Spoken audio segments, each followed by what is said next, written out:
Hello मेरे प्यारे बच्चों, तो कैसे हो आप सभी लोग। बच्चों, उम्मीद करते हैं आप सभी लोग स्वस्थ होंगे, मस्त होंगे, तंदुरुस्त होंगे और अपनी अपनी पढ़ाई में पूरी तरीके से व्यस्त होंगे। मैं मनमोहित, आपका हिंदी अध्यापक डाउट नट के इस बेहतरीन प्लेटफॉर्म पर सभी बच्चों का बहुत बहुत वेलकम करता हूं, स्वागत करता हूं। प्यारे बच्चों, नया अध्याय आरंभ हो चुका है। दिगंत भाग 2 बिहार बोर्ड हम पढ़ रहे हैं, आपको पता होना चाहिए। और अगला अध्याय है वो है प्रगीत और समाज, जिसके लेखक हैं नामवर सिंह। जी हाँ बच्चों, तो आज इस अध्याय में हम क्या पढ़ने जा रहे हैं, एक बार क्या अध्ययन करेंगे ये देख लेते हैं, उसके बाद आगे की तरफ चलते हैं। तो पहले आता है लेखक का जीवन परिचय। तो सबसे पहले हमने जो भी लेक्चर कराए हैं, जो भी पाठ कराए हैं, सबसे पहले हमने पाठ से पहले कराया है लेखक, क्योंकि जाहिर सी बात है, क्योंकि हम गद्यांश पढ़ रहे हैं तो लेखक लेखिका का यहाँ पर जीवन परिचय आपको आना चाहिए। क्योंकि एक जीवनी जो है वो 100% आपको एग्ज़ाम में पूछी जाएगी। एक क्वेश्चन जीवनी के रूप में आपको दिया जाएगा, हर बार दिया जाता है। और जीवनी के माध्यम से पूरा का पूरा जीवन परिचय आपको बताना होता है कि भाई इनका जन्म कब हुआ, मृत्यु कब हुई, शिक्षा, दीक्षा, माता का नाम, पिता का नाम, साहित्यिक विशेषताएं, के लिए साहित्य में इनका क्या योगदान है, रचनाएं और कृतियां प्रमुख रूप से। तो ये सब लेखक के बारे में होता है। और केवल जीवनी के रूप में ही नहीं, जीवनी के अलावा भी सब्जेक्टिव क्वेश्चन के रूप में, लघु उत्तरीय क्वेश्चन के रूप में और बहुवैकल्पिक प्रश्न के रूप में आपसे पूछ लिया जाएगा। क्लियर है? तो याद रखना, इनके जन्म के बारे में, मृत्यु के बारे में, हर लेखक के बारे में आपको पता होना चाहिए, इनकी मृत्यु कब हुई, उनका जन्म कब हुआ। क्लियर है? इसके बाद भाई पाठ का करेंगे सारांश और लास्ट में बचते हैं प्रश्न और उत्तर। पाठ के आधार पर क्या क्या वो प्रश्न और उत्तर हैं, प्रश्न है जो हमारे एग्जाम में हमसे पूछा जाएंगे और हम किस तरीके से उनके उत्तर दें। क्लियर हो गया? चलो भाई कर दें स्टार्ट। चलो कर देते हैं स्टार्ट। तो हमेशा की तरह बच्चों से एक अपील कि कृपया करके ज़्यादा से ज़्यादा इस वीडियो को शेयर करो, ताकि ज़्यादा से ज़्यादा लोगों को इसका हो जाए बेनिफिट। क्लियर हो गया? चैनल को करो सब्सक्राइब, वीडियो को करो लाइक, और साथ ही साथ आपसे एक रिक्वेस्ट, हम्बल रिक्वेस्ट, कृपया करके अब तक आपने ये आदत नहीं डाली है तो डालो, क्यों लिखकर पढ़ने की आदत डालो। जो भी आप पढ़ रहे हो पेन और कॉपी के साथ बैठो, इस तरीके से आप ऑब्जर्व करो, इस तरीके से रियलाइज करो कि भाई मैं क्लास के अंदर हूँ, टीचर पढ़ा रहा है और मैं अपनी क्लास के अंदर बैठा हुआ हूँ। तो पेन और कॉपी मेरे हाथ में होना चाहिए।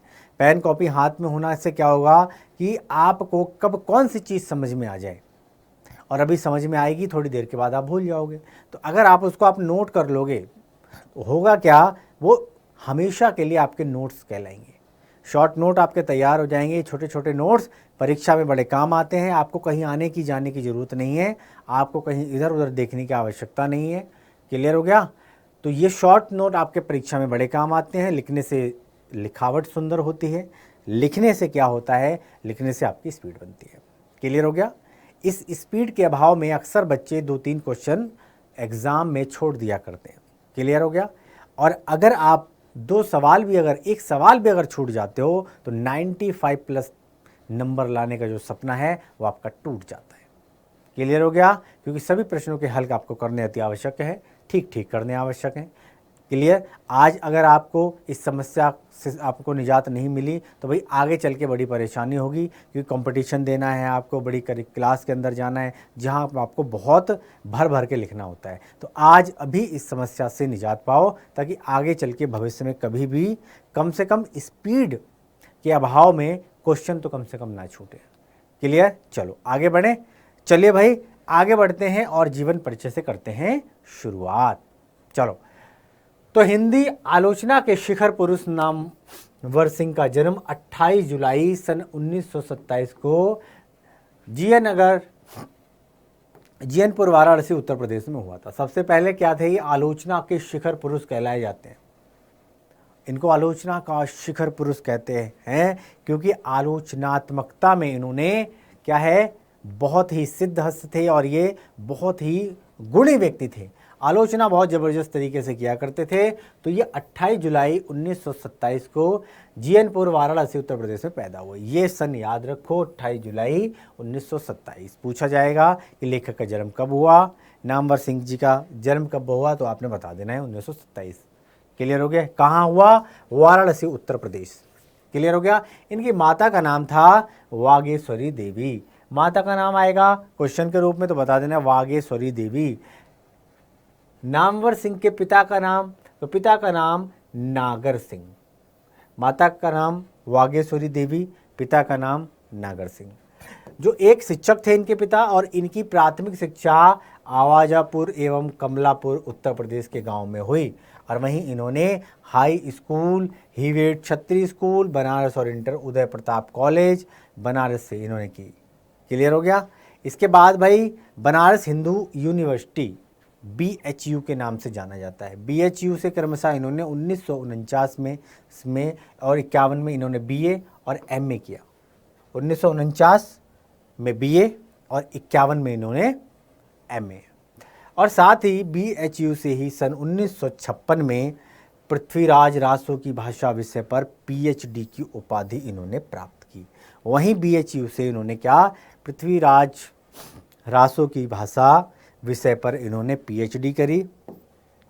और सन 1953 में 1953 में काशी विश्वविद्यालय में अस्थाई व्याख्याता रहे। अस्थाई यानी कि एक होता है पद स्थाई और एक होता है अस्थाई। क्लियर होगा? ये परमानेंट नहीं होता है। तो अस्थाई व्याख्याता रहे।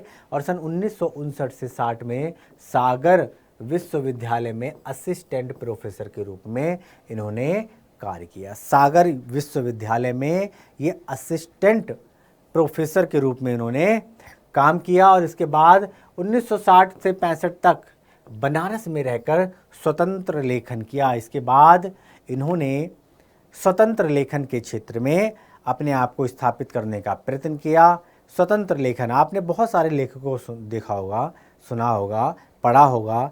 स्वतंत्र लेखन इस तरीके का लेखन जिस पर ना किसी की बंदिश होती है, ना कोई ऑर्डर देने वाला, आपके खुद के विचार होते हैं, आपकी फ्रीडम होती है, स्वतंत्रता यानी पूरी की पूरी आज़ादी होती है लिखने की। क्लियर है? चलो, तो इन्होंने स्वतंत्र लेखन का काम किया। और वे जनयोग यानी कि साप्ताहिक, सप्ताह में एक बार उसको बोला जाता है साप्ताहिक जनयोग, ये दिल्ली में इसके संपादक रहे। जो साप्ताहिक निकलता था हफ्ते में एक बार, इसके संपादक रहे। राजकमल प्रकाशन में साथ साहित्य के सलाहकार भी रहे। और 1967 से आलोचना त्रैमासिक, यानी कि त्रैमासिक मतलब 3 महीने में एक बार। क्लियर?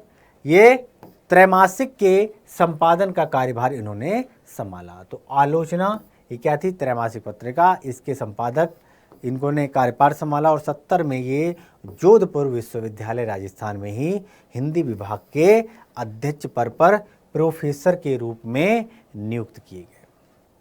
आगे बढ़े। और इसके बाद सन 1974 में कुछ समय के लिए कन्हैया लाल माणिक लाल मुंशी हिंदी विद्यापीठ आगरा के निदेशक, और सन 1974 में ही जवाहरलाल नेहरू विश्वविद्यालय यानी कि JNU, दिल्ली के भारतीय भाषा यानी कि बहुत ही फेमस यूनिवर्सिटी है JNU, जिसका देश और विदेश में नाम है ना। बहुत सारे हमारे राजनेता जो हैं, विचारक हैं, प्रोफेसर हैं, अर्थशास्त्र हैं, बहुत सारे लोग यहाँ से निकले हुए हैं। तो दिल्ली से है JNU, दिल्ली के भारतीय भाषा केंद्र में हिंदी के प्रोफेसर पद पर इनकी नियुक्ति हुई। और JNU से सन 1987 में सेवा मुक्त के बाद अगले 5 वर्षों के लिए पुनर्नियुक्ति, यानी कि JNU में इनको सेवानिवृत्ति मिली।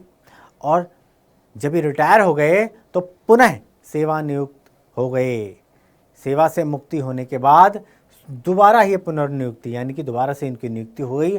और बाद में सन 1993 से 96 तक राजा राम मोहन राय लाइब्रेरी फाउंडेशन के ये अध्यक्ष के रूप में इन्होंने कार्य किया। संप्रति आलोचना त्रैमासिक के प्रधान संपादक के रूप में कार्यरत रहे। आलोचना हिंदी के विकास में अपभ्रंग का योग, ये इनकी प्रमुख आलोचना कृतियाँ रही हैं। आधुनिक साहित्य की प्रवृत्तियाँ, छायावाद, पृथ्वीराज रासो की भाषा, इतिहास और आलोचना। कहानी की अगर बात करें तो नई कहानी, कविता के लिए प्रतिमान, दूसरी परंपरा की खोज, वाद विवाद संवाद। व्यक्ति व्यंजन ललित निबंध की अगर बात करी जाए तो बकलम खुद साक्षात्कारों का संग्रह, कहना न होगा।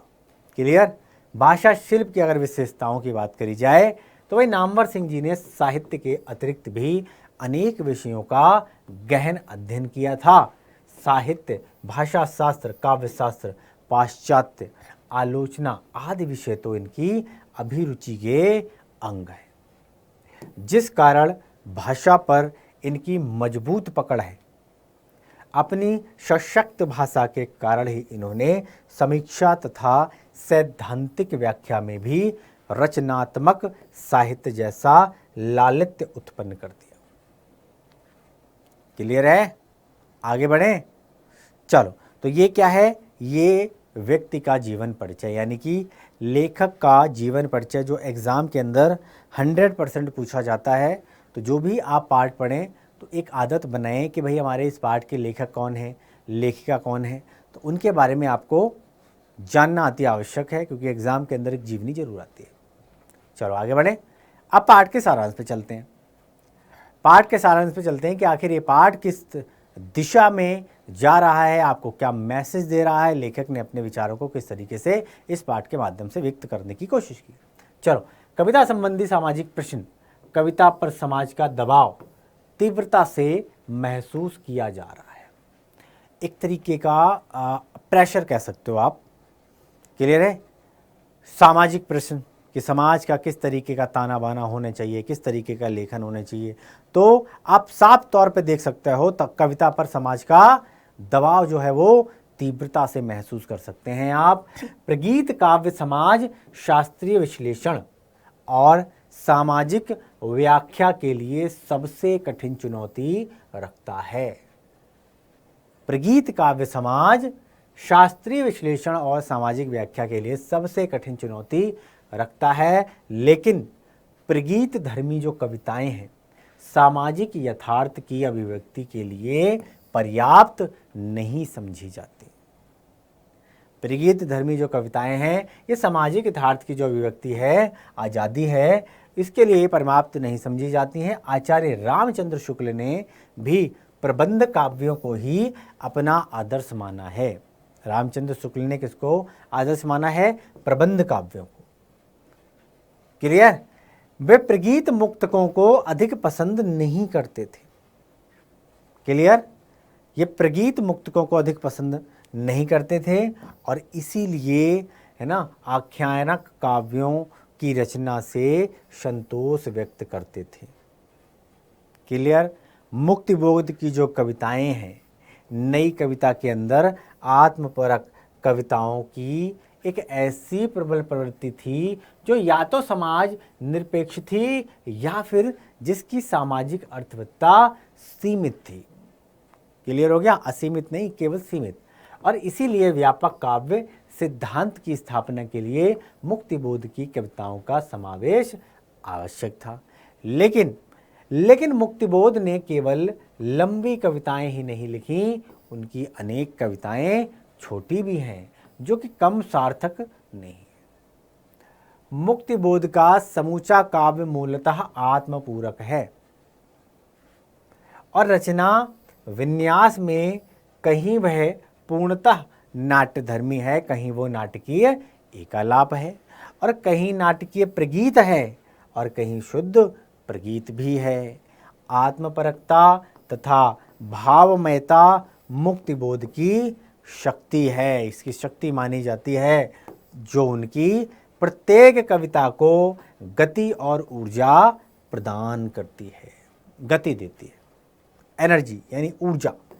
आत्मपरक प्रगीत भी नाट्यधर्मी लंबी कविताओं के समान ही यथार्थ को प्रतिध्वनित करते हैं और एक प्रगीत धर्मी कविता में वस्तुगत यथार्थ अपनी चरम आत्मपरकता के रूप में ही व्यक्त होता है। आगे बढ़े। चलो आगे बढ़ते हैं। तो पाठ के माध्यम से कह रहे हैं कि भाई त्रिलोचन तथा नागार्जुन का काव्य त्रिलोचन में कुछ चरित्र केंद्रित लंबी वर्णनात्मक कविताओं के अलावा ज़्यादातर छोटे छोटे गीत ही लिखे थे। क्लियर है? किसमें? त्रिलोचन में। काव्य त्रिलोचन में कुछ चरित्र केंद्र लंबी वर्णनात्मकता कविताओं के अलावा ज़्यादातर ही छोटे छोटे गीत लिखे हैं। लेकिन भाई जीवन, जगत और प्रकृति के जितने रंग बिरंगे चित्र त्रिलोचन के काव्य संसार में मिलते हैं वे अन्यत्र दुर्लभ, विलक्षण, अद्भुत, अकल्पनीय। वहीं नागार्जुन की आक्रामकता काव्य प्रतिभा के बीच आत्मपरक प्रगीतात्मक अभिव्यक्ति के क्षण कम ही आते हैं, लेकिन जब आते हैं तो उनकी विकट तीव्रता प्रगीतों के परिचित संसार को एक झटके में छिन्न भिन्न कर देती हैं। इस तरीके के जो हैं उनकी कविताओं में जो है सामंजस्य देखने को मिलता है। प्रगीत काव्य के प्रसंग में मुक्तिबोध, त्रिलोचन और नागार्जुन का उल्लेख एक नया प्रगीत धर्मी कवि व्यक्तित्व है और विभिन्न कवियों द्वारा प्रगीतों का निर्माण यद्यपि हमारे साहित्य काव्योत्कर्ष में के मानदंड प्रबंध काव्यों के आधार पर बने हैं, लेकिन यहाँ की कविता का इतिहास मुख्यतः प्रगीत मुक्तकों का है। क्लियर हो गया? कबीरदास जी, सूरदास जी, मीराबाई, गुरु नानक, रैदास आदि संतों ने प्राय दोहे तथा गेय पद की ही लिखे हैं। इन्होंने क्या लिखे? कबीरदास जी ने क्या लिखे? दोहे तो लिखे। सूरदास जी के क्या हैं? दोहे तो हैं, है ना। गेय पद, पद हो गए, दोहे हो गए। मीराबाई, नानक, रैदास, इन संतों ने दोहे और गेय पद ही लिखे हैं। विद्यापति को हिंदी का पहला कवि माना जाए तो हिंदी कविता का उदय ही गीतों से हुआ है। क्या क्या समझते हैं आप इससे? अगर विद्यापति को हिंदी का पहला कवि माने तो भाई हिंदी कविता का उदय ही गीतों से हुआ है। लेकिन लोक भाषा को साफ सुथरी प्रगीतात्मकता का यह उन्मेष भारतीय साहित्य की अभूतपूर्व घटना है। प्रगीतात्मकता का दूसरा उन्मेष क्या है भैया? रोमांटिक उत्थान के साथ हुआ है इसका दूसरा उन्मेष।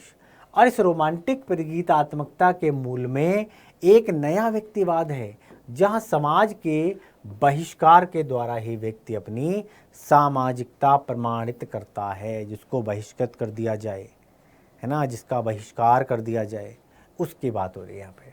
यहाँ समाज के बहिष्कार के द्वारा ही व्यक्ति अपनी सामाजिकता प्रमाणित करता है। और इन रोमांटिक प्रगीतों में आत्मीयता और इंद्रियता कहीं अधिक है।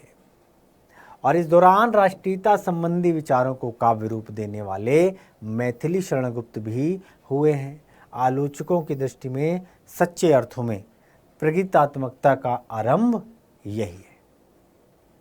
अगर सही तरीके से बात करी जाए तो आलोचकों की दृष्टि में सच्चे अर्थों में तो प्रगीतात्मकता का जो आरंभ है वहीं से हुआ है, जिसका आधार है समाज के विरुद्ध व्यक्ति। जब हम समाज के विरुद्ध हो जाते हैं, तो समाज कह रहा होता है हमारे कार्य जो बिल्कुल समाज के विरुद्ध होते हैं, तो असली प्रगीतात्मकता का आरंभ यहीं से हुआ है। और इस प्रकार प्रगीतात्मकता का अर्थ हुआ एकांत संगीत। इतनी देर से आप सोच रहे हो प्रगीतात्मकता का अर्थ, तो अब आपको समझ में आ गया होगा एकांत संगीत अथवा अकेले कंठ की पुकार, प्रगीतात्मक। क्लियर हो गया? लेकिन आगे चलकर स्वयं व्यक्ति के अंदर भी अंतः संघर्ष पैदा हुआ। आगे चलकर व्यक्ति के अंदर स्वतः ही संघर्ष पैदा हो गया, अंतर्विरोध हो गया और विद्रोह का स्थान आत्मविडंबना ने ले लिया। और भाई आत्मपरकता कदाचित बढ़ी, फिर धीरे धीरे इसमें बढ़ोतरी हुई। समाज पर आधारित काव्य अकेलेपन के बाद कुछ लोगों ने जनता की स्थिति को काव्य जावार बनाया और भाई जिससे कविता नितांत सामाजिक हो गई और इस कारण यह कवित्व से भी वंचित हो गई। फिर कुछ ही समय में नई कविता के अनेक कवियों ने हृदयगत स्थितियों का वर्णन करना शुरू कर दिया। हृदय की क्या स्थिति होती है, अपने स्वयं के विचारों को व्यक्त करना शुरुआत में ही। और इसके बाद एक दौर ऐसा आया जब अनेक कवि अपने अंदर का दरवाजा तोड़कर एकदम बाहर निकल आए। अंदर का जो प्रतिद्वंद चल रहा था उसको छटा दिखाते हुए, उससे बाहर निकल कर आते हुए, समाज की बेड़ियां को तोड़ते हुए एकदम से दरवाज़ा तोड़कर बाहर निकले और व्यवस्था के विरोध में, जुनून में उन्होंने ढेर सारी सामाजिक कविताएं लिख डाली। उसके बाद असली कहानी यहाँ से शुरुआत होती है, जब समाज में जो कुरीतियाँ स्थापित हुई हैं, समाज में बहुत सारे जो गलत मिथ मौजूद थे, उनसे लड़कर फिर बहुत सारे कवि हुए जिन्होंने उन विडंबनाओं को तोड़ने का काम किया और समाज की हित में जो सामाजिक बुराइयां हैं इनके ऊपर लेख लिखे, कविताएं लिखी। क्लियर, अनेक कविताएं लिख डाली, लेकिन यह दौर जल्दी ही समाप्त हो गया, ये दौर भी निकल गया। और नई प्रगीतात्मकता का उबार युवा पीढ़ी के कवियों द्वारा कविता के क्षेत्र में कुछ और परिवर्तन हुए, इसके बाद कुछ और चेंजेस आए और एक नई प्रगीतात्मकता का उभार है। आज कवि को अपने अंदर झांकने या बाहरी यथार्थ का सामना करने में कोई हिचक नहीं है। क्लियर है? मन के भावों को इस तरीके से व्यक्त कर देना, क्या लगता है कि इंसान के अंदर क्या अच्छाइयाँ होती हैं, दोष नहीं होती हैं? तो अच्छाइयाँ और बुराइयाँ दोनों को जानना, उसके बारे में लिखना, ये आज का जो मॉडर्न जो ज़माना है, जिन मॉडर्न जो कवि हैं, जो लेखक हैं, उन्होंने बहुत अच्छे तरीके से इसको, है ना, प्रस्तुत करने का प्रयास किया है। हिचक नहीं है इसमें कोई, उनकी नज़र हर छोटी से छोटी घटना, स्थिति, वस्तु आदि पर है और इसी प्रकार उसमें अपने अंदर उठने वाली छोटी से छोटी लहर को पकड़कर शब्दों में बांध लेने का उत्साह भी। आज कोई भी छोटी छोटी घटना होती है, आपने देखा होगा, कोई भी इंसिडेंट होता है तो जो कवि होता है उसके ऊपर उससे रिलेटेड, उस घटना से रिलेटेड अपने जो भाव होते हैं उन व्यक्त को करने में, भाव को व्यक्त करने में जरा भी नहीं हिचकता और कभी अपने और समाज के बीच के रिश्ते को साधने की कोशिश कर रहा है। लेकिन ये रोमांटिक गीतों को समाप्त करने या व्यक्तित्व कविता को बढ़ाने का प्रयास नहीं है। अभी तो इन कविताओं से यह बात तो पुष्टि होती जा रही है कि मिथ कथन में अति कथन से अधिक शक्ति होती है और कभी कभी ठंडे स्वर का प्रभाव गर्म होता है और यह एक नए ढंग की प्रगीतात्मकता के उभार का संदेश है। तो इस तरीके से इस पाठ के माध्यम से बताया गया है कि भैया पहले से लेकर और आज तक के आधुनिकता के दौर में इतनी सारे बदलाव आए। किस तरीके से पहले रूढ़िवादी सोच की मानसिकता के लोग हुआ करते थे, समाज की जो बेड़ियां होती थीं उन्हीं के अंदर जकड़े रहते थे और आज की आधुनिकता के दौर में व्यक्ति छोटी से छोटी घटना को अपने भावों के माध्यम से वर्णन करने में तनिक भी संकोच नहीं करता। तो ये सब है बदलाव। अब चलते हैं प्रश्न की तरफ। किस तरीके से प्रश्न और उत्तर, तो प्रश्न करेंगे और प्रश्न के बाद हम उत्तर पे आएंगे। तो यहाँ पर आचार्य रामचंद्र शुक्ल के काव्य आदर्श क्या थे, पाठ के आधार पर स्पष्ट करने हैं। इस पाठ के अंदर आपने अपने सारांश पढ़ा नहीं पढ़ा, तो रामचंद्र शुक्ल के काव्य आदर्श क्या थे ये आपको बताने हैं इस पाठ के आधार पर। तो उत्तर में क्या लिखेंगे, तो आचार्य रामचंद्र शुक्ल के काव्य सिद्धांत के आदर्श प्रबंध काव्य थे। इनके सिद्धांत के आदर्श प्रबंध काव्य हुआ करते थे कि इनके रामचंद्र शुक्ल के प्रबंध काव्य में मानव जीवन का पूर्ण दृश्य होता था, इंसान की पूरी यात्रा का वृत्तांत हुआ करता था। यहाँ पर जीवन का पूर्ण दृश्य प्रस्तुत किया जाता था इनके प्रबंध काव्य में और उसमें घटनाओं की संबद्ध श्रृंखला और स्वाभाविक क्रम से ठीक ठीक निर्वाह के साथ हृदय को स्पष्ट करने वाले और उसे नावा भावों को रसा फक अनुभव कराने वाले प्रसंग हुआ करते थे। और यही नहीं, प्रबंध काव्यों में राष्ट्रीय प्रेम, जातीय भावना, धर्म प्रेम या फिर आदर्श जीवन की प्रेरणा देना भी उनका उद्देश्य हुआ करता था। किसका? रामचंद्र शुक्ल जी का। क्लियर हो गया? तो राष्ट्र प्रेम की भावना इनके लेखों से, इनकी कविताओं से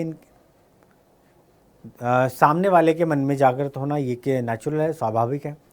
मुख्य रूप से हुआ करती थी जातीय भावना, धर्म भावना, आदर्श जीवन प्रेरणा देना, ये इनका उद्देश्य होता था अपने प्रबंध काव्यों के माध्यम से। अब प्रबंध काव्य की कथा चूंकि यथार्थ जीवन पर आधारित होती है और इससे उसमें असंभव और काल्पनिक कथा का चमत्कार नहीं बल्कि यथार्थ जीवन के विविध पक्षों का स्वाभाविक और औचित्यपूर्ण चित्रण होता है। इसमें काल्पनिक कथाओं का कोई स्थान नहीं होता है। क्लियर? व्यक्ति का आज का जो सिनेरियो कहता है कि भाई यथार्थ जीवन और उसके पक्ष स्वाभाविक और औचित्यपूर्ण तर्क वितर्क होते थे, यानी कि फैक्ट और फिगर्स पर आधारित इनका जो है काव्य रहता था। और शुक्ल को सूर सागर इसीलिए परिसीमित लगा क्योंकि वह एक गीत काव्य है। क्लियर है? आधुनिक कविता से उन्हें शिकायत थी कि कला के लिए की पुकार के कारण यूरोप में प्रगीत मुक्तकों का ही चलन अधिक देखकर यहाँ भी उसी का जमाना, यह बताकर कहा जाने लगा कि अब ऐसी लंबी कविताएं पढ़ने की किसी को फुर्सत कहाँ है, जिनमें कुछ ततिव्रत भी मिला करते थे। लोग कहते थे कि भाई इतनी लंबी लंबी लंबी लंबी कविताएं पढ़ने का आजकल चलन नहीं रहा है। आजकल ना तो जो ज़माना है ना ही लोगों के पास समय है कि भैया इतनी लंबी लंबी कहानियाँ पढ़ें, किताबें पढ़ें, है ना, कविताएं पढ़ें। तो भाई आज के वो दौर नहीं रहा है। और इस प्रकार काव्य में जीवन की अनेक परिस्थितियों की ओर ले जाने वाले प्रसंगों या आख्यानों की उद्भावना बंद सी हो गई। और इसीलिए ज्यों ही प्रसाद की शेर सिंह का शस्त्र समर्पण, पैथोला की प्रतिध्वनि, प्रलय की छाया तथा कामायनी और निराला की राम की शक्ति पूजा तथा तुलसीदास के आख्यानक काव्य सामने आए तो शुक्ल जी संतोष व्यक्त करने लगे। क्लियर हो गया? अब शुक्ल के संतोष व्यक्त करने का कारण है कि प्रबंध काव्य में जीवन का पूरा चित्र खींचा जाता है। तो ये संतोष इसलिए करते हैं कि भाई इनके काव्यों के आधार पर जीवन का पूरा चित्र खींचा जा रहा है। जीवन का पूरा ताना बाना आप यहाँ पर देख सकते हो। और कभी अपनी पूरी बात को प्रबलता के साथ कह पाता है, जिस पर किसी की रोक नहीं, टोक नहीं, कोई बंदिश नहीं। अपने विचारों को पूर्ण रूप से आज़ादी है व्यक्त करने की और बड़ी ही आसानी के साथ, बड़ी ही अच्छी सोच के साथ, नेक नियति के साथ अपनी पूरी बात को प्रबलता के साथ कह पाता है। और यही कारण है कि रामचंद्र शुक्ल को काव्यों में प्रबंध काव्य प्रिय लगता है। क्लियर हो गया? इसीलिए रामचंद्र शुक्ल को प्रबंध काव्य प्रिय लगता है, जिसका जो है सरोकार होता है यथार्थवाद से। क्लियर हो गया? चलो भाई आगे बढ़ें। चलो आगे बढ़ते हैं और अगले प्रश्न पर चलते हैं। कला के लिए सिद्धांत क्या है? तो भाई उत्तर में लिखेंगे कला के लिए सिद्धांत का अर्थ है कि कला लोगों में कलात्मकता का भाव उत्पन्न करने के लिए होती है। कला जीवन का सार है। कला के माध्यम से एक व्यक्ति अपने आप को सफल बना सकता है। तो कलात्मकता का जो भाव होता है वो कह सकते हो आप कि भाई भाव उत्पन्न करने के लिए होता है। किसमें? लोगों में इसके प्रति जागरूकता आए, लोगों को ये नैसर्गिक लगे, लोगों को इसके प्रति जो झुकाव हो, तो इस तरीके से ये भाव उत्पन्न करता है, फीलिंग जिसको बोलते हैं। और इसके द्वारा रस और माधुर्य की अनुभूति होती है, रस और माधुर्य की सुखद अनुभूति होती है। और इसीलिए प्रगीत मुक्तकों यानी कि लिरिक्स की रचना का प्रचलन धीरे धीरे बढ़ा है। और इसके लिए यह भी तर्क दिया जाता है कि अब लंबी कविताओं को पढ़ने तथा सुनने की फुर्सत किसी के पास नहीं है। आज की डेट में धीरे धीरे लोग, आपने देखा होगा, इसी से गीत पैदा होते हैं, इसी से लय ताल सुर संगीत का कहकहा स्टार्ट हुआ।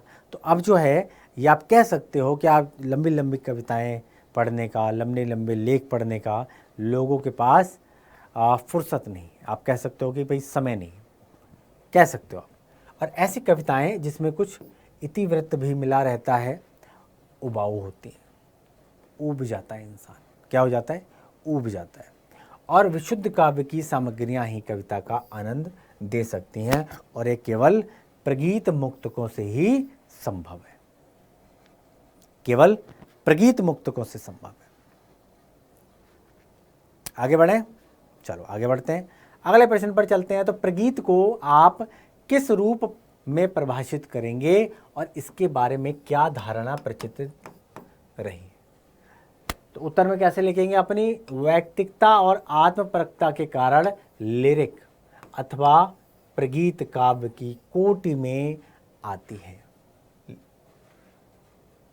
काव्य की कोटि में आती है। और प्रगीत धर्मी कविताएं न तो सामाजिक यथार्थ की अभिव्यक्ति के लिए पर्याप्त समझी जाती हैं, न उनसे इसकी अपेक्षा की जाती है। और आधुनिक हिंदी कविता में गीति और मुक्तक के मिश्रण से नूतन भावभूमि पर जो गीत लिखे जाते हैं उन्हें ही प्रगति कहते हैं, उन्हें ही प्रगति की संज्ञा की। सामान्य समझ के अनुसार प्रगीत धर्मी कविताएं नितांत वैयक्तिक और आत्मपरक अनुभूतियों को अभिव्यक्ति मात्र हैं और ये एक सामान्य धारणा है, ये एक सामान्य धारणा है। और इसके विपरीत अब कुछ लोगों द्वारा ये भी कहा जाने लगा है कि अब ऐसी लंबी कविताएं जिसमें कुछ इतिवृत्त भी मिला रहता है, इन्हें पढ़ने तथा सुनने की किसी को फुर्सत कहाँ है, अर्थात लोगों के पास समय नहीं, समय का अभाव। क्लियर? क्या है? समय का अभाव है। आगे बढ़ते हैं, अगला प्रश्न है कि भाई वस्तुपरक नाट्य धर्मी कविताओं से क्या तात्पर्य है और आत्मपरक प्रगीत और नाट्य धर्मी कविताओं की यथार्थ व्यंजना में अंतर बताना है। क्या अंतर है इसमें? क्लियर? आत्मपरक प्रगीत और नाट्य धर्मी कविताएं, इसके अंदर आपको यथार्थ व्यंजना में क्या अंतर है?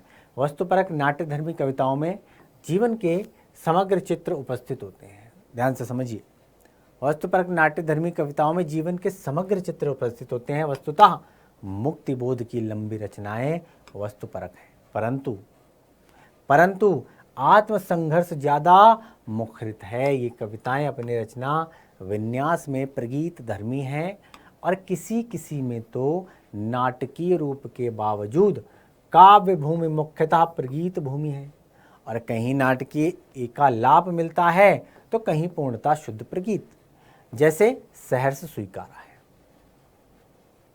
अथवा मैं तुम लोगों से दूर हूं। और जैसा कि मुक्तिबोध स्वयं लिखते हैं कि निसंदेह इसमें कथा केवल आभास है, नाटकीयता केवल मरीचिका और वह विशुद्ध आत्मगत काव्य है। यहाँ नाटकीयता है, वहाँ भी कविता के भीतर की सारी नाटकीयता वस्तुतः भावों की है, फीलिंग, मन के जो भाव हैं। और यहाँ नाटकीयता है, वहाँ वस्तुतः भावों की गतिमयता है, क्योंकि वहाँ जीवन यथार्थ केवल भाव बनकर प्रस्तुत होता है।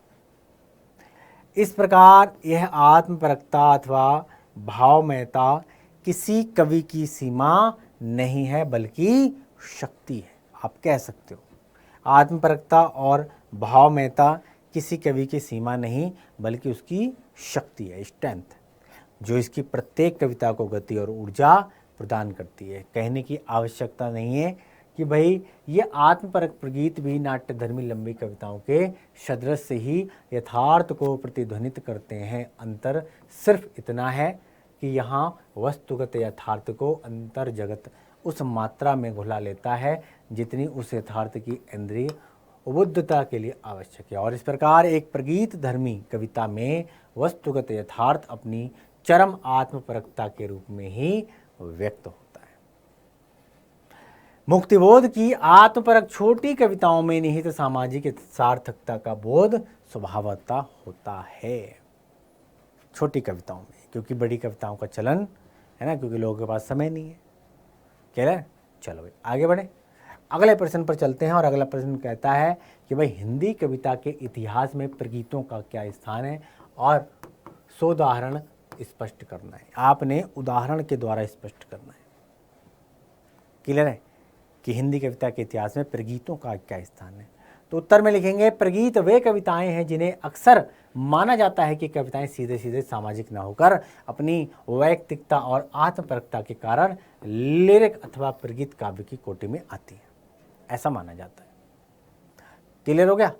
अब गीति काव्य गीत शैली का नव्यतम विकास है और प्रगीत धर्मी कविताएं न तो सामाजिक यथार्थ की अभिव्यक्ति के लिए पर्याप्त समझी जाती हैं और न उनसे इसकी अपेक्षा की जाती है, क्योंकि साम्राज्य समझ के अनुसार वे अंततः नितांत वैयक्तिक और आत्मपरक अनुभूतियों की अभिव्यक्ति मात्र है।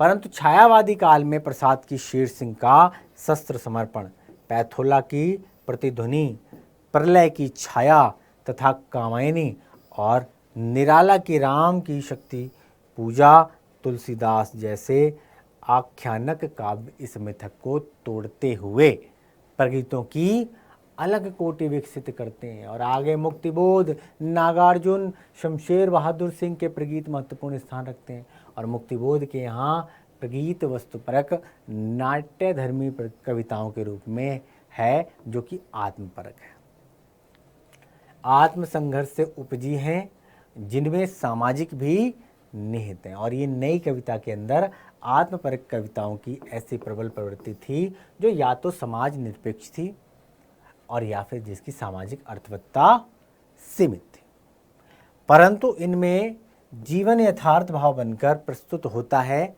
और त्रिलोचन ने वर्णनात्मक कविताओं के बावजूद ज़्यादातर सोनेट और गीत ही लिखे हैं। और कहने के लिए तो ये प्रगीत हैं, लेकिन जीव जगत और प्रकृति के जितने रंग बिरंगे चित्र त्रिलोचन के काव्य संसार में मिलते हैं वे अत्यंत दुर्लभ हैं।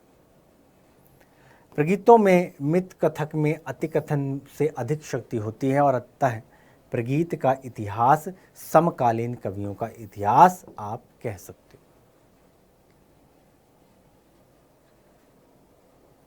क्लियर? चलो आगे बढ़ते हैं। आधुनिक प्रगीत काव्य किन अर्थों में भक्ति काव्य से भिन्न एवं गुप्त जी के आदि के प्रबंध काव्य से विशिष्ट है? क्या आप आलोचना से सहमत हैं? अपने विचार लिखें।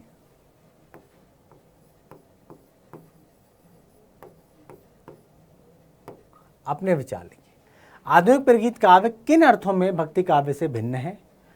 ये जो आधुनिक प्रगीत काव्य है ये भक्ति काव्य से किस तरीके से भिन्न है और गुप्त जी के आदि के प्रबंध काव्य से विशिष्ट है? क्या आप आलोचक से सहमत हैं, आलोचना से सहमत हैं? अपने शब्दों में लिखने, अपने विचार लिखने। तो भाई आधुनिक प्रगीत काव्य में भी प्रगंध काव्य की भांति जीवन के सारे चित्र खींचे जाते हैं। मुक्तिबोध, प्रसाद, निराला, नागार्जुन, शमशेर की लंबी कविताएं क्रमशः ब्रह्म राक्षस, पैथोला की प्रतिध्वनि, शेर सिंह का आत्मसमर्पण, तुलसीदास, राम की शक्ति पूजा, अकाल और उसके बाद इत्यादि की कविताएं उदाहरण हैं। और इन कविताओं की खास बात क्या है? इन कविताओं की खास बात यह है कि भाई मित कथन में अति कथन से अधिक शक्ति होती है, ऐसा माना गया है। क्लियर? इन कविताओं की खास बात है कि भाई मित कथन में अति कथन से अधिक शक्ति होती है और यही बात इनमें कही गई है। प्रबंध काव्य की तरह इनमें भी नाटकीयता का समावेश है।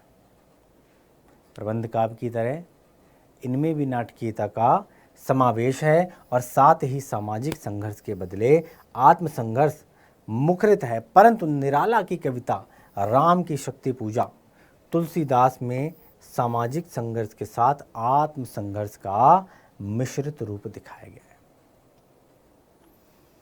क्लियर है? आधुनिक युग के प्रगीत काव्यों की मुख्य भावभूमि राष्ट्रीय मुक्ति संघर्ष है, जो गुप्त के काव्यों में दिखलाई पड़ती है। और इनमें भक्ति काव्य से भिन्न यानी भक्ति काव्य से अलग इस रोमांटिक प्रगीतात्मकता के मूल में एक नया व्यक्तिवाद है, जहां समाज के बहिष्कार के द्वारा ही व्यक्ति अपनी सामाजिकता प्रमाणित करता है। क्लियर है? सामाजिक बहिष्कार के बाद भी वो अपनी सामाजिकता को प्रमाणित करे। और इन रोमांटिक गीतों में भक्ति काव्य जैसी तन्मयता नहीं है। इन रोमांटिक गीतों में भक्ति काव्य जैसी तन्मयता नहीं है, परंतु आत्मयता और इंद्रियता कहीं अधिक है। और गुप्त का प्रबंध काव्य सीधे सीधे राष्ट्रीय विचारों को रखता है और रोमांटिक प्रगीत उस युग की चेतना को अपनी असामाजिकता में ही अधिक गहराई से वाणी दे रहे थे, इसीलिए ये विशिष्ट है। आलोचक ने तो उदाहरण निराला आदि कवियों की कविताओं को प्रगीत के जो रूप दिए हैं, उदाहरण इसमें से सच्चे अर्थों में सामाजिकता छिपी हुई है और अतः लेखक के विचार में सामाजिक संघर्ष के साथ आत्म संघर्ष भी मायने रखता है। क्लियर हो गया? सामाजिक संघर्ष में समाज के अंदर जो विसंगतियां हैं, समाज के अंदर जो कुरीतियां हैं, क्लियर, तो उससे संघर्ष करना तो बनता है, लेकिन इसके अलावा आत्म संघर्ष भी बहुत मायने रखता है। अतः प्रगीत काव्य भक्ति काव्य से अधिक सूक्ष्म रूप से में वाणी देता है। क्लियर है? यहाँ तक समझ में आ गई बात? आगे बढ़े, चलो अगले प्रश्न पे चलते हैं। तो कविता जो कुछ कह रही है और उसे सिर्फ वही समझ सकता है जो इसके एकाकीपन में मानवता की आवाज़ सुन सकता है। इस कथन का आशय स्पष्ट करें और साथ ही किसी उपयुक्त उदाहरण से अपने उत्तर की यहाँ पर करनी है पुष्टि। क्लियर है? किस तरीके से? ये जटिल कुछ पार्ट लग रहा होगा, क्लियर हो गया? जटिल बहुत आपको लग रहा होगा, बड़ा कठिन है सर क्या पढ़ाने, लेकिन हाँ कठिन तो है। चलो आप उत्तर में लिखना कि आलोचक की दृष्टि में, क्योंकि पूछा गया प्रश्न कविता को कुछ कह रही, जो कुछ कह रही है कविता उसे सिर्फ वही समझ सकता है जो उसके एकाकीपन में मानवता की आवाज़ सुन सकता है। तो आलोचक की दृष्टि में, जो आलोचना करते हैं उनकी दृष्टि में प्रगीत वैसा काव्य है जिसमें व्यक्ति का एकाकीपन झलके। प्रगीत कैसा काव्य है? जिसमें व्यक्ति का अकेलापन झलके, एकाकीपन झलके और समाज के विरुद्ध व्यक्ति का या समाज से कटा हुआ हो व्यक्ति जो हो वो क्या हो, या तो समाज के विरुद्ध हो और या फिर समाज से कटा हो, जिसको बोलते हैं ना बाइकआउट कर देना, ये तो भाई अलग ही रहता है, अलग ही दुनिया में रहता है। तो ऐसा व्यक्ति है ना जो अकेलापन, जिसके जीवन में अकेलापन हो, एकाकी हो, है ना, समाज के विरुद्ध हो, समाज से कटा हो। अब प्रगीतात्मकता का अर्थ एकांत संगीत अथवा अकेले कंठ की पुकार। और प्रगीत की यह धारणा इतनी बदमूल हो गई है कि भाई आज भी प्रगीत के रूप में प्राय उसी कविता को स्वीकार किया जाता है जो नितांत वैयक्तिक और आत्मपरक हो।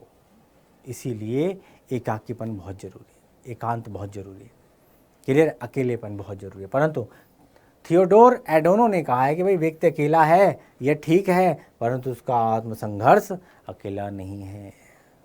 इंसान अकेला है ये बात तो ठीक है, मानते हैं, लेकिन उसका जो संघर्ष है, आत्मसंघर्ष, वो अकेला नहीं है। उसका आत्मसंघर्ष समाज में प्रतिफलित होता है और यही कारण है कि बच्चन जैसे कवि सरल सपाट निराशा से अलग करते हुए एक गहरी सामाजिक सच्चाई को, एक संघर्ष के सारण, इनमें सच्चे अरण निराला आदि व्यक्त करते हैं। और कवि अपने अकेलेपन में समाज के बारे में जो सोचता है, नई प्रक्रिया द्वारा उसका निर्माण करना चाहता है। अपने अकेलेपन में समाज के बारे में जो सोचता है तो नई प्रक्रिया में उसका निर्माण करना चाहता है। क्लियर? और यहाँ व्यक्ति बनाम समाज जैसे सरल द्वंद्व का स्थान समाज के अपने अंतर विरोधों ने ले लिया है। क्लियर? व्यक्तिवाद उतना आश्वस्त नहीं रहा, बल्कि स्वयं व्यक्ति के अंदर भी अंततः संघर्ष पैदा हुआ है। विद्रोह का स्थान आत्मविडंबना ने ले लिया है और यहाँ समाज के उस दबाव को महसूस किया जा सकता है कि जिसमें अकेले होने की विडंबना के साथ उसका अंतर्द्वंद उसे सामाजिकता की प्रेरणा देता और कवि प्रगतिवादी हो जाता है। इसके परिणाम अंदर से निकलकर बाहर जनता के पास जाते हैं। क्या परिणाम होता है कि भाई अंदर से निकलकर बाहर जनता की तरफ ये भाव चले जाते हैं। आगे बढ़े, चलो अगले प्रश्न को पढ़ेंगे, फिर इसका उत्तर देंगे। तो मुक्तिबोध की कविताओं पर पुनर्विचार की आवश्यकता क्यों है? आलोचक के इस विषय में क्या निष्कर्ष है, बताने आप। तो भाई मुक्तिबोध की कविताओं पर पुनर्विचार करने की आवश्यकता इसीलिए है कि भाई उनकी कविताओं में निहित सामाजिक सार्थकता की संभावनाओं का पूरा पूरा एहसास किसी को नहीं है, किसी को न था। नई कविता के अंदर आत्मपरक कविताओं की एक ऐसी प्रबल प्रवृत्ति थी जो या तो समाज निरपेक्ष थी या फिर जिनकी सामाजिक अर्थवत्ता सीमित थी। इसीलिए इन सीमित अर्थभूमि वाली कविताओं के आधार पर निर्मित एकांकी एवं अपर्याप्त काव्य सिद्धांत के दायरे को तोड़कर एक व्यापक काव्य सिद्धांत की स्थापना के लिए मुक्तिबोध की कविताओं का समावेश ऐतिहासिक आवश्यकता थी। किंतु इनके बाद भी ऐसी अनेक आत्मपरक प्रतिगीत धर्मी छोटी कविताएं बची रहती हैं जो अपनी सामाजिक अर्थवत्ता के कारण उस काव्य सिद्धांत को व्यापक बनाने में समर्थ हैं। मुक्तिबोध की कविता रचना विन्यास में प्रगीत धर्मी है। नाटकीय रूप के बावजूद काव्य भूमि मुख्यतः प्रगीत धर्मी है और इसमें कोई शक नहीं है कि उनका समूचा काव्य मूलतः आत्मपरक है और रचना विन्यास में कहीं पूर्णता नाट्य धर्मिता है, कहीं नाटकीय लाप है, कहीं नाटकीय प्रगीत हैं और कहीं शुद्ध प्रगीत भी हैं। और कभी स्वयं इसके बारे में लिखते हैं कि भाई इसमें कथा केवल आभास है, नाटकीयता केवल मरीचिका है और वह विशुद्ध आत्मगत काव्य है। जहाँ नाटकीयता है वहाँ जीवन यथार्थ भाव बनकर प्रस्तुत होता है या बिंब या विचार बनकर। कहने की आवश्यकता नहीं कि ये आत्मपरक प्रगीत भी नाट्यधर्मी लंबी कविताओं के सदृश ही यथार्थ को प्रतिध्वनित करते हैं और इस प्रकार इनकी कविताओं में निहित सामाजिक सार्थकता का बोध स्वभावता संभावनाओं की तलाश करता है, जिसके लिए मुक्तिबोध की कविताओं पर पुनर्विचार करना अति आवश्यक है। आगे बढ़े, चलो अगले प्रश्न पर चलते हैं। त्रिलोचन और नागार्जुन के प्रगीतों की विशेषताएं क्या हैं? नागार्जुन और त्रिलोचन की पाठ के आधार पर स्पष्ट करना है कि नामवर सिंह ने त्रिलोचन के सोनेट वही त्रिलोचन है वह और नागार्जुन की कविता तन गई रीढ़ का उल्लेख किया गया है। ये दोनों रचनाएं पाठ के आसपास खंड में दी गई हैं और उन्हें भी पढ़ते हुए अपने यहाँ पर विचार देने हैं। तो ध्यान से समझना, त्रिलोक की कविताएं कहने के लिए प्रगीत हैं, लेकिन जीव जगत और प्रकृति के जितने रंग बिरंगे चित्र त्रिलोचन के काव्य संसार में मिलते हैं शायद ही किसी और कविताओं में मिले, है ना। किंतु भाई इन भास्वर चित्रों को अंततः जीवंत बनाने वाला प्रगीत नायक का एक अनूठा व्यक्तित्व है, जिसका स्पष्ट चित्र उस जनपद का कवि हूँ संग्रह के उन आत्मपरक सोनेटों में मिलता है और इनमें आत्मचित्र वस्तुता एक प्रगीत नायक की निर्वैयक्तिक कल्प सृष्टि है और जिनमें नितांत वैयक्तिकता के बीच भी एक प्रतिनिधि चरित्र से परिचय की अनुभूति होती है। वहीं नागार्जुन की अगर बहिर्मुखी आक्रामक काव्य प्रतिभा की बात करेंगे, इसके बीच आत्मपरक प्रगीतात्मकता व्यक्ति के क्षण भी हैं और लेकिन जब आते हैं तो इनके विकट तीव्रता प्रगीतों के परिचित संसार का एक झटके से छिन्न भिन्न कर देती हैं। फिर चाहे वह तन गई रीढ़ जैसे प्रेम और ममता के नितांत निजी अनुभव हो, चाहे जेल के सीखचों से सिर टिकाए चलने वाला अनुचिंतित और अनुताप नागार्जुन के काव्य संसार के प्रतीक गीत नायक का निष्कवच फक्कड़ व्यक्तित्व उनके प्रगीतों की विशिष्ट रंग तो देता ही है, सामाजिक अर्थ भी ध्वनित करता है। कवि त्रिलोचन वही त्रिलोचन है वह, और नागार्जुन की तन गई रीढ़ कविता में अपनी व्यक्तिकता में विशिष्ट और सामाजिकता में सामान्य है और यहाँ कवि व्यक्तिवादी न होते हुए भी व्यक्ति विशिष्ट के प्रति झुका हुआ है, अपने समाज से लड़ते हुए सामाजिक है, दुनियादारी न होते हुए भी इसी दुनिया का है और यह नया प्रगीत उनके नए व्यक्तित्व से ही संभव हो सका है। उनके व्यक्तित्व के साथ निश्चित सामाजिक अर्थ भी ध्वनित करता है और इन कविताओं में कवि समाज के बहिष्कार के द्वारा ही व्यक्ति अपनी सामाजिकता प्रमाणित करता है और व्यक्तिवाद को जन्म देने वाली औद्योगिक पूंजीवादी समाज व्यवस्था का पुरजोर विरोध करते हैं। कवि की मानसिक स्थिति बदल जाती है, व्यक्ति बनाम समाज जैसे सरल द्वंद्व का स्थान समाज के अपने अंतर विरोधों ने ले लिया है और स्वयं व्यक्ति के अंदर के अंतः संघर्ष को दिखलाते हैं। क्लियर हो गया? आगे बढ़ें। चलो अगला प्रश्न, हिंदी की आधुनिक कविता की क्या विशेषताएं हैं आलोचक ने बताई, इसके बारे में बताना है। तो भाई हिंदी की आधुनिक कविता में नई प्रगीतात्मकता का उभार देखता है और वो देखता है, क्या देखता है कि कवि को ना तो अपने अंदर झांक कर देखने में संकोच है आज, न बाहर के यथार्थ का सामना करने में हिचक।